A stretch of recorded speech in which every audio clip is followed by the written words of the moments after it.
Welcome to the world of Saudi Aramco. It's not just the world's biggest oil producer. It is, quite simply, the most profitable company on the planet, routinely generating earnings that eclipse tech titans like Apple and Microsoft. Aramco is the economic engine of a modern kingdom, holding 258.8 billion barrels of proven reserves, a resource base so vast it grants Saudi Arabia geopolitical supremacy. But in an era defined by climate crisis and energy transition, can this oil monolith truly be the last man standing? To grasp Aramco's dominance, consider its speed. If you combined the average daily production of the five largest independent oil and gas companies in the U.S., like ConocoPhillips and Occidental, Aramco can match that cumulative output in just under 7 hours. It is a machine of unrivaled efficiency. The story of Aramco begins, surprisingly, with the West. In 1933, the U.S.-based Standard Oil of California, or SoCal, won a concession to explore the desert. The discovery in 1938 at the aptly named Prosperity Well changed everything. The company, eventually renamed the Arabian American Oil Company, or Aramco, expanded rapidly under American ownership. The 1970s marked the Great Pivot. Rather than seizing assets through confrontation, as many Middle Eastern nations did, the Saudi government executed a smooth, strategic buyout of Aramco's assets. By 1980, the kingdom held 100% interest.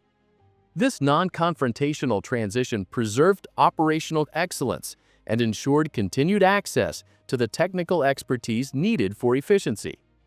In 1988, the Saudi Arabian oil company, Saudi Aramco, was formally established by royal decree, taking full management control.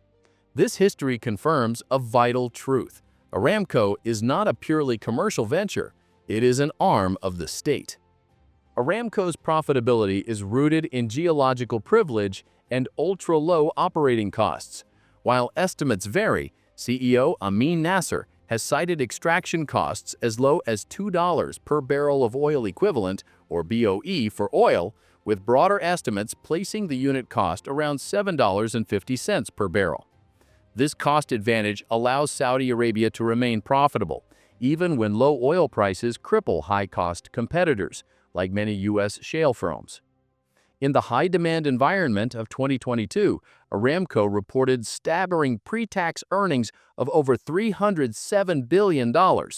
This immense cash flow is indispensable for funding the kingdom's massive economic diversification program, Vision 2030. Crucially, the state retains ultimate control over production through the Maximum Sustainable Capacity, or MSC. In January 2024, the Ministry of Energy issued a directive halting Aramco's expansion plans, instructing the company to maintain its MSC at 12 million barrels per day, rather than increasing it to 13 million barrels per day. This is not a technical decision. It is a calculated geopolitical move to signal stability and reinforce OPEC+ cohesion to maintain the high prices necessary for Vision 2030 funding. The 2019 initial public offering, or IPO, was a cornerstone of Crown Prince Mohammed bin Salman's Vision 2030. Although the offering was scaled back, selling only a 1.5% stake, it still raised nearly $26 billion and successfully achieved a world record valuation of $1.7 trillion. The IPO's primary goal was arguably not fundraising, but establishing a formal valuation for the national assets, providing a designated source of funding for the Sovereign Wealth Fund, the Public Investment Fund, PIF. Aramco's oil policy gives Saudi Arabia vast geopolitical power. While traditionally tied to an oil-for-security pact with the United States, the kingdom has recently adopted a Saudi-first approach. This pivot is clear. 70% of Saudi oil exports already flow to Asia. The kingdom is actively strengthening ties with Asian buyers, hedging against long-term Western decarbonization policies.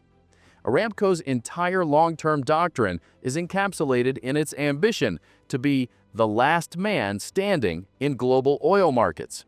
This strategy is based on the belief that oil will remain indispensable for sectors like aviation and, critically, for petrochemicals. To hedge against declining transport fuel demand, Aramco is aggressively expanding downstream. This includes the massive integration with SABIC, a move expected to generate up to $1.8 billion in recurring annual value by 2025. They are also constructing the $11 billion Amiral petrochemical complex in a joint venture with Total Energies, scheduled to open in 2027, focusing on high-value derivatives. The company claims to be the most carbon-competitive producer globally, boasting the lowest upstream carbon intensity of 5 grams of CO2 per megajoule. This refers specifically to the emissions during extraction and processing. However, the contradiction is stark. The final combustion of the crude oil releases about 75 grams of CO2 equivalent per megajoule, regardless of its origin. Despite its advantages, Aramco faces acute risks. First, the security vulnerability. The September 2019 drone and missile attack on the Abaik processing facility and Karai's oil field exposed a critical single point of failure. That attack temporarily knocked out 5.7 million barrels per day, over 5% of global supply. Second, the climate contradiction poses a mounting legal risk. Aramco is the world's single biggest corporate emitter of greenhouse gases. UN human rights experts have voiced alarm over its continued fossil fuel expansion plans, which knowingly worsen climate-related human rights impacts globally. Financial institutions funding Aramco are now facing scrutiny, raising the risk of restricted access to global capital markets. Saudi Aramco is defined by its scale, cost superiority, and absolute state backing. It is a powerful monolith, gambling on the belief that its low-cost barrels will always find a buyer. Its success in funding Vision 2030, its ability to navigate geopolitical pivots, and its capacity to manage both security and climate risks will determine not only its future, but the stability of the global energy landscape for decades to come.